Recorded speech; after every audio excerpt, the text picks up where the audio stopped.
Receivers Rome Odunze and Luther Burden both out with injuries.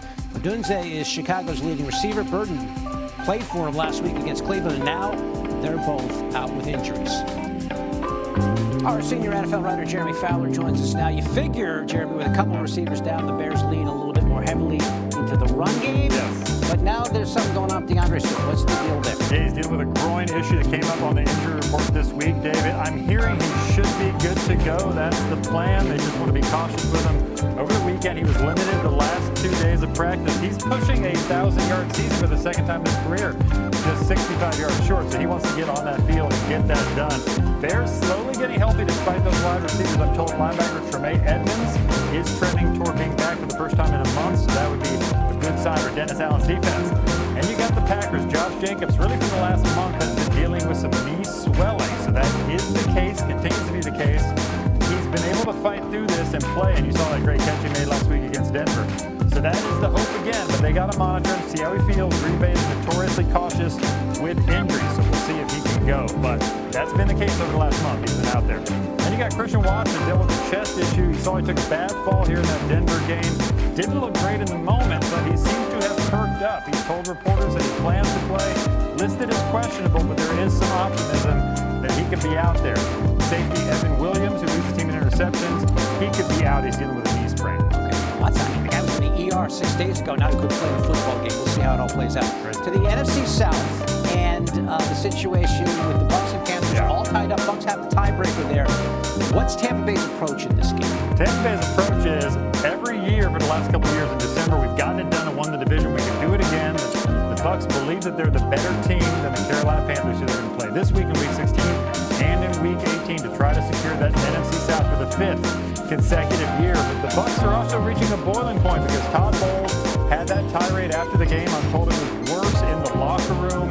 It's been tense there. They feel like not everybody on the 53-man roster, I'm told, has had that sort of killer instinct that you need, especially some young players that seem sort of happy to be there. Like, this is a team that just hasn't had their edge and is looking in the mirror right now. So things have perked up this week in practice. They're sensing Todd Bowles' urgency. They just got to answer the bell now. Tampa Bay has dropped 5 of its last 6, allowing over 29 points a game in that span. They got to figure it out.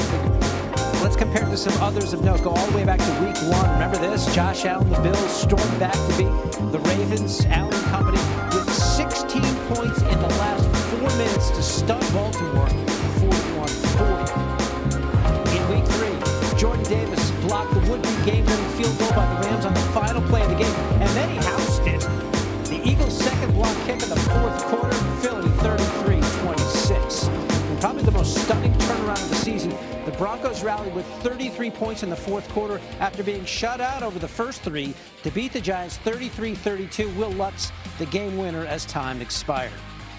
We're on to Cincinnati. Caleb Williams found Colston Loveland with 17 seconds left to give the Bears a 47-42 win over the Bengals. The game had 3 touchdowns in the last 2 minutes and 2 lead changes in the final 60 seconds. And then last night, the Seahawks erased a 16-point deficit in the 4th to force OT. And then they went for 2 with Darnold hitting Eric Sobert in the end zone to not only win, but move on top of the NFC.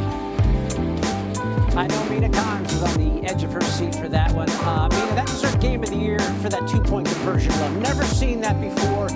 Bonkers down the stretch. What impressed you the most about the Seahawks comeback last night?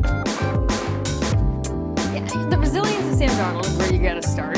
Struggled throughout the game, had the turnovers, then had his best drive of the entire season when it mattered the most. You got to give him credit. But I think over the course of the entire game, I thought Kubiak, their Seahawks offensive coordinator, called some really nice plays and did an excellent job of getting the Rams to put their base defense, meaning 3 linebackers on the field, with Seattle's 2 tight ends. That's how most of their explosive plays happen. The screen at the beginning of the game, Walker, the deep ball post to A.J. Barner, under center play action. This is how Seattle wants to live as an offense. Is how they've been explosive for most of the year. The fact that they were able to do it against one of the best pass defenses in football, that's encouraging. Yeah, that script was written, and then they flipped it late. Unbelievable comeback with the win. The Seahawks clinched their first playoff berth in 3 years.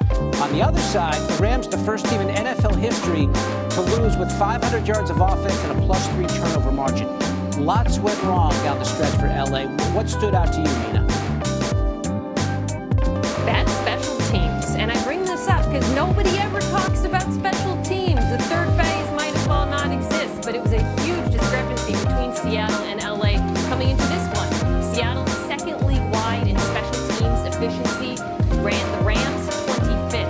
They've had to change their kicker, who of course missed a field goal in this. You saw some issues with coverage. Shaheed had the touchdown. Look, special teams, not that fun to talk about. I get it. But when you're talking about two playoff teams, two Super Bowl contenders, that can end up being the difference as it was last night. Yeah, all three phases, right? And special teams is a phase, and it certainly showed up in a big way. The Rams do have the Falcons and Cardinals left, so a favorable schedule to finish off their season. Mina breaking down a Thursday nighter that lived up to the expectations and then some.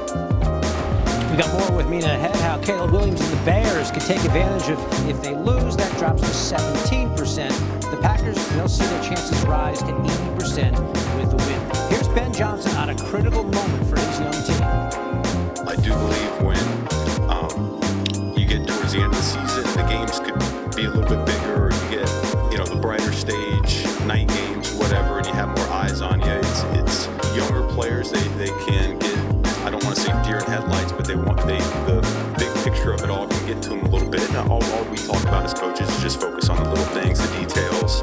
It's still about blocking and tackling and catching and pursuing. All the boring stuff to the casual observer is everything that us coaches, we preach and we look for on game day. We'll see if the moment is too big for these young Bears. Big divisional game with the NFC North up for grabs. Mina comes back with us for her deep dives. So, Mina, Chicago's pressure rate down near the bottom of the league, and when they sent the blitz in the first game against the Pack, Jordan Love did make him pay. How should Dennis Allen approach this? I wish I had a good answer for you here, because I don't think there's an easy one, but the approach they took last time clearly didn't work. You alluded to this. They blitzed him heavily, and he went 8 for 11 for 123 yards and 2 touchdowns.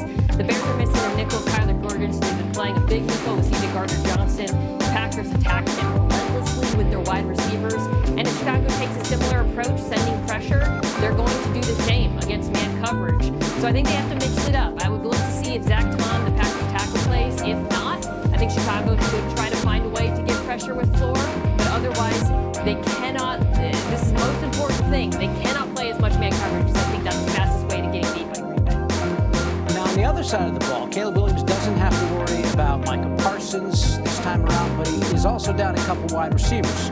So what are you looking for from the Bears quarterback in the rematch? Something very similar to what we've seen from the Bears, what we saw from the Bears last time these teams played. Very run-heavy game plan and a lot of play action. In the second half against Green Bay, the Bears used an extreme amount of play action, and as you see, Caleb Williams is very effective using it. I would put the 2 tight ends on the field, Lovely and Met, and run it through them. The Packers, in addition to missing Micah Parsons, are also missing, likely, their starting safety, Evan Williams, so there'll be some vulnerabilities over the middle of the field, I think. And for Chicago, really go back, watch that second half, and try to replicate it, because I thought they moved the ball in Green Bay really well. Bears have had a storybook season thus far, but they do finish with the Packers, Niners, and Lions down the stretch. That is some tough sledding. Mina with her Week 16 deep dives. And here's how the NFC looks up to date today. Seattle now the top team in the conference. The Packers looking to hop into first place in the NFC North with a win in Chicago tomorrow night. However, DraftKings still has the Rams as the favorite to win the conference. There are tons of reasons to get excited and be invested for Week 16. For some of those, a portion of those, we're doing our sports betting analyst, Joe Fortenbaugh. All right, Joe, let's start best bets with the NFC. What do you got? Big one in the Bears-Packers showdown. We're going to play the Bears on the money line here.